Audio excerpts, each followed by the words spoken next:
Can a single pilot change Ferrari's fate? And what does it mean that the 7-time world champion is demanding a total restructuring in one of the most legendary motor rates? The answer can shake the foundations of the current Formula One. The 2025 season has begun with a climate of deep expectation transformed into disenchantment for Ferrari. What in principle was a perfect combination between history and ambition, today has become a story of frustration and doubts that is reconfiguring the competitive panorama of Formula One.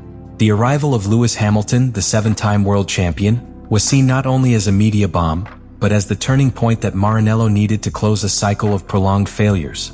The British left Mercedes after more than a decade looking for a last great sports deed, convinced that he could lead the resurgence of the rampant Cavallino. But reality has returned an unexpected blow. Instead of meeting a solid structure ready to fight championships, it has landed in a worn environment, lacking the technical domain of its main rivals.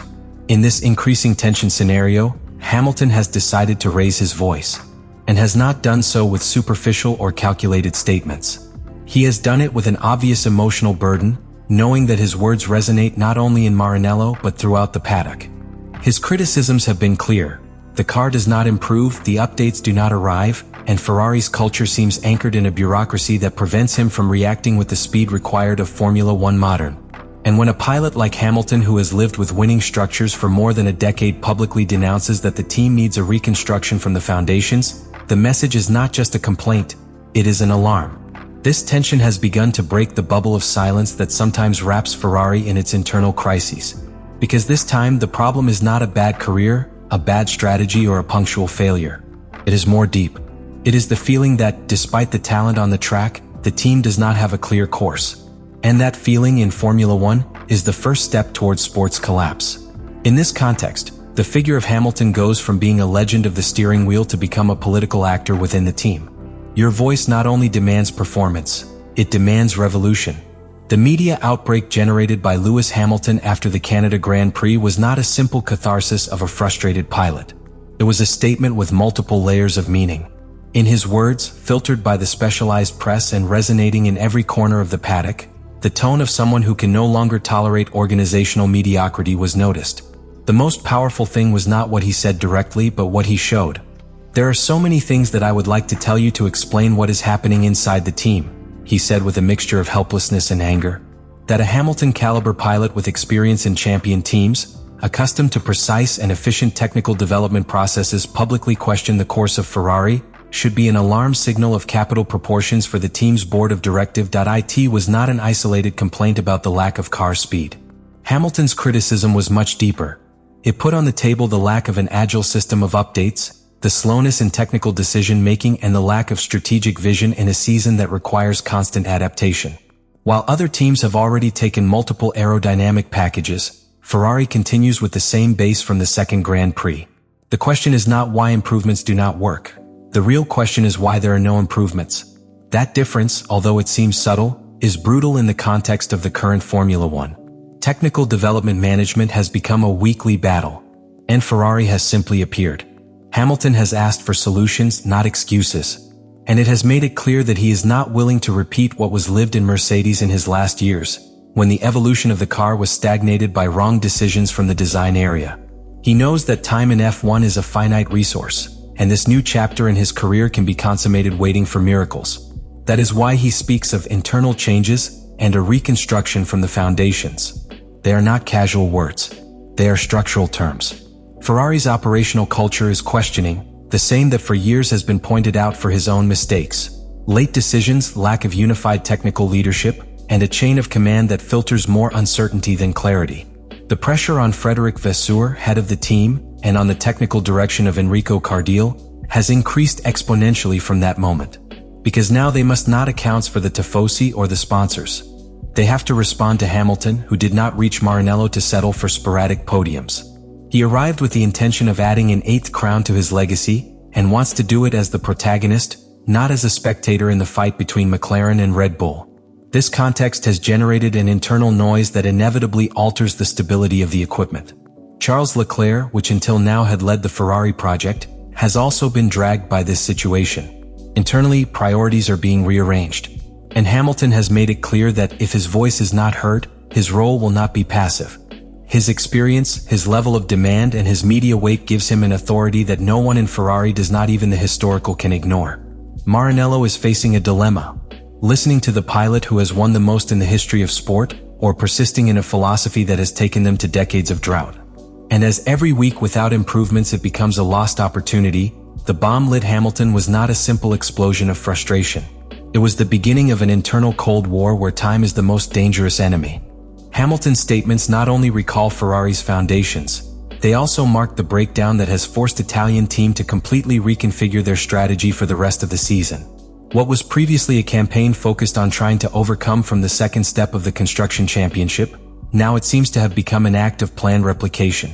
Confirmation has not yet been official, but the signs are unequivocal. Ferrari would definitely close the SF25 chapter and focus all its efforts on the development of the 2026 car, internally known as the Project 678.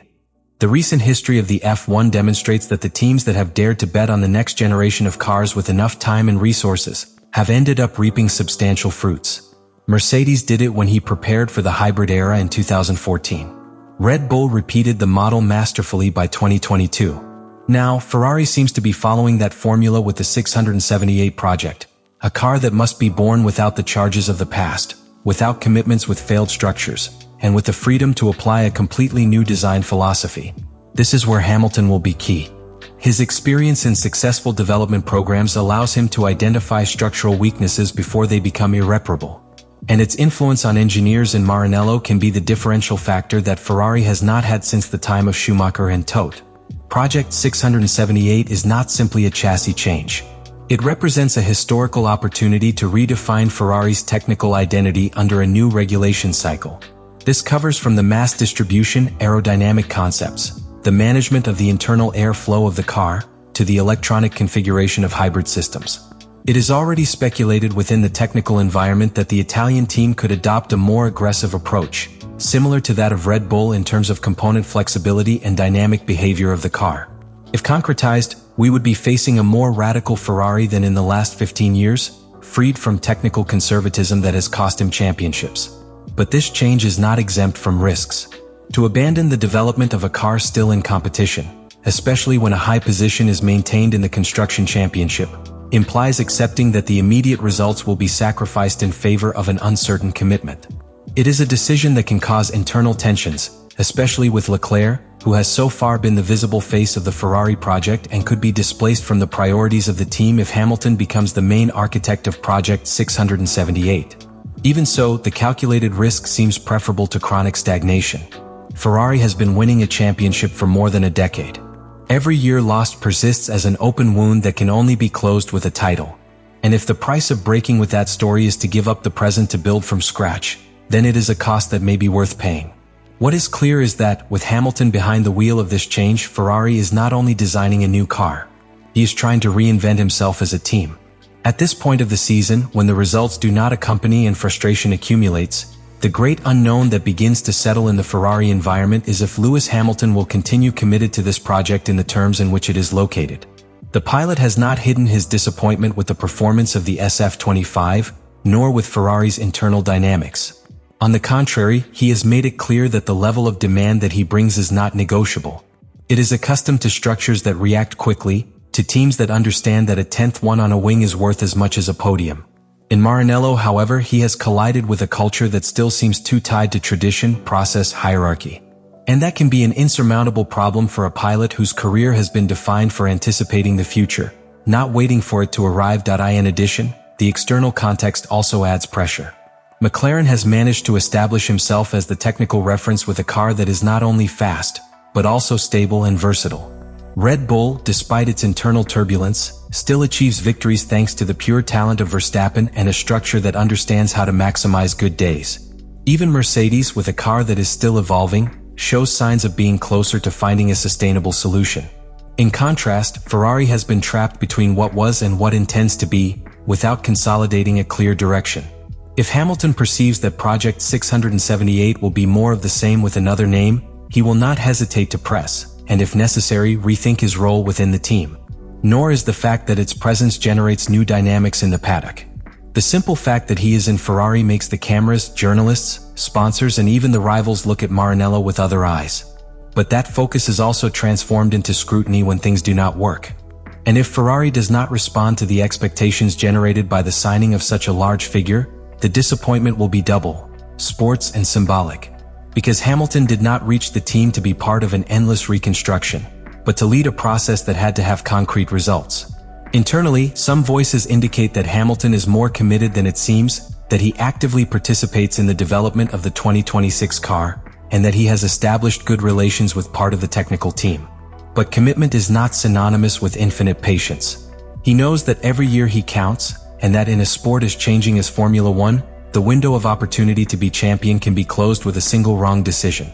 If Ferrari does not demonstrate with no promises that the structural change is real and that the 678 project represents a new serious cycle, then the big question will stop being if it can win with Ferrari, and will become how much more time is willing to wait to try. And at that time, the future of the most successful pilot of all time could open a new chapter, unexpected for everyone.